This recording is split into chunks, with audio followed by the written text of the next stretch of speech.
Engineers at the University of Kansas are playing a critical role in an effort to monitor the health of the planet. As one of NASA's Earth Sciences satellites reaches the end of its working life, engineers at the National Science Foundation Center for Remote Sensing of Ice Sheets, headquartered at KU, have been asked to use their specialized radar to create a clearer picture of what's happening to the world's polar ice. NASA's Operation Icebridge mission features several instrument teams from prestigious institutions throughout the United States, each of which will provide important data about the current state of polar ice. Professor Chris Allen from KU explains CReSIS's role. We have this system, which is the MCORDS, multi-channel coherent radar depth sounder, which is a VHF band radar operating in television band frequencies.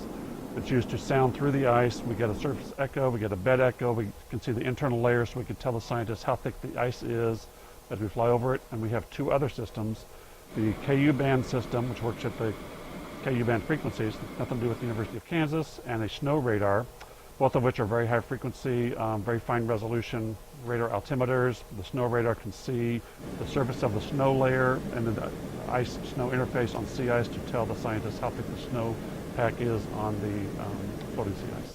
Beginning in 2009 and ending in 2014, these radar engineering faculty and graduate research assistants at CReSIS will take part in NASA's Operation Icebridge and ride aboard specially outfitted aircraft that will fly dozens of missions over ice sheets and sea ice at Antarctica and Greenland.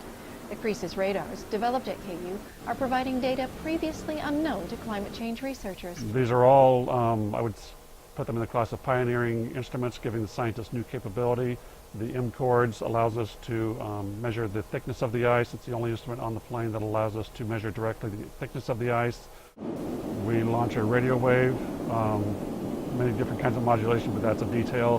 The wave propagates at the speed of light down to the interface. An echo comes back. We can digitize that, capture that echo and digitize that and post-process it to discern all kinds of science information. The center's mission is to develop new tools in remote sensing, computer models, and vehicular platforms that can operate in harsh polar climates. Flights to Antarctica are based in Punta Arenas, Chile, and require up to 11 hours in the air, but the researchers are rewarded with spectacular scenery. They also return with mountains of data that will provide Earth climate scientists with a snapshot of ice conditions at a given point in time. Through the course of the campaign, glaciologists and climate researchers will learn more about changes in the thickness of ice, its movement, and what the ice rests upon, all of which help predict global climate change and its role in sea level rise.